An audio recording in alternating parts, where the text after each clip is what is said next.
A gente vive numa realidade que, antes de tudo, ela é relativa. Onde aquilo que eu vejo, aquilo que eu percebo, depende da minha educação, dos meus preconceitos, daquilo que eu aprendi, daquilo que eu vi, daquilo que eu escutei.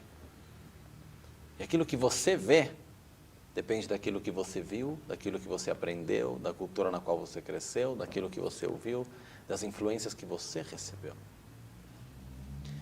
E muitas vezes, sobre o mesmo objeto, a gente pode ter visões distintas. Isso é normal, ou melhor, não é que a gente pode ter visões distintas, é a coisa mais natural, é que nós tenhamos visões distintas sobre a mesma coisa. Porém, a gente acha que a nossa visão ela não depende da nossa imputação, do nosso valor, a gente acha que aquilo é daquele jeito.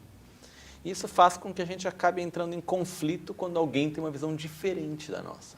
Buda disse que existem duas principais causas de conflito, que é o apego às sensações de prazer e o apego ao discernimento, aquilo que eu acho.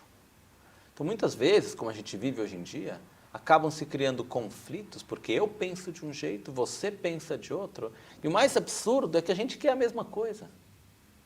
A maior loucura é que muitas vezes a gente está exatamente com o mesmo objetivo, a gente quer o bem-estar, o equilíbrio, etc. E o que acontece? Eu acho que tem que ser de um jeito, você acha que tem que ser do outro, a gente perde o objetivo de vista e fica só no fato que eu penso de um jeito, você pensa de outro. A gente acaba polarizando as visões. E o que acontece quando a gente faz isso? A gente não tem mais a capacidade de ter clareza sobre o objeto, a gente fica apenas olhando o nosso próprio lado, ou seja, a gente fica olhando porque isso é meu, então faz parte do meu time. Do momento no qual faz parte do meu time, eu só vejo os lados bons do meu time. Aquilo que tiver ruim, eu vou fazer de conta que não existe, eu vou justificar de alguma maneira, vou culpar alguma coisa que não é diretamente aquilo. E alguém que é do outro time, eu não vou ver as qualidades e, ao mesmo tempo, vou aumentar os defeitos. Isso faz com que a gente não consiga ter uma conversa verdadeira.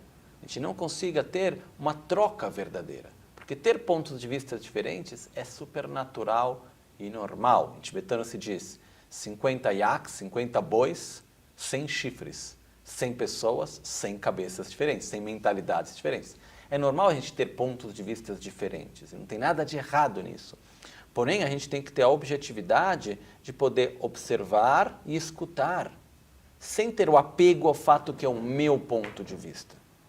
Porque senão a gente cria uma visão polarizada e a gente acaba ofuscando a nossa própria vista através disso. Onde o mais importante não é mais o objeto do assunto, mas quem está falando. E de que lado que você está. Então o que acontece? A gente acaba conversando, discutindo, mas a gente no final perdeu de vista o verdadeiro objeto.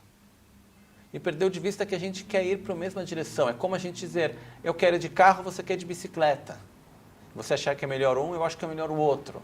Na verdade, a gente quer ir para o mesmo lugar, só que eu não posso ser separado de você, a gente precisa ir junto. Então vamos conversar o porquê de um, o porquê do outro, até que a gente possa encontrar um caminho do meio. Nem que seja, vamos um pouquinho de carro, um pouquinho de bicicleta, essa parte é melhor de um jeito, aquela parte é melhor do outro. Ou talvez a gente vai chegar no final, depois de ter conversado junto, a gente vai ver que o melhor não é nenhum nem outro, é uma terceira possibilidade ainda. Melhor ir a pé mesmo. Então, o que acontece é que se a gente não tem abertura para ver e escutar o outro, a gente só vai ver aquilo que a gente quer ver. A gente só vai escutar aquilo que a gente quer escutar. A gente não vai conseguir ter uma visão aberta, transparente, linear, coerente da realidade. Isso é o que a gente vive muitas vezes. A gente vive isso nas famílias, a gente vive isso desde pequeno. Se criam os grupos na escola, depois nos trabalhos tem os grupos que vão se criando, até a gente fazer parte de grupos maiores. E do momento que a pessoa ela está do outro lado, naturalmente a gente vive ela como um inimigo, ou seja, a gente cria aversão, a gente cria distância, a gente cria preconceito. Isso faz com que a gente não tenha uma visão clara e objetiva das coisas, mas assim uma visão totalmente condicionada pelo nosso apego, pelo nosso orgulho, pelo apego ao meu grupo, aquilo como eu vejo as coisas. Então, eu acredito que diante de uma situação na qual se criam dois grupos, o importante é a gente transcender essa diferença e olhar de uma forma verdadeira o que é necessário ser feito. Poder imaginar o que a gente quer indo além dessas diferenças. Isso eu acho que é muito importante.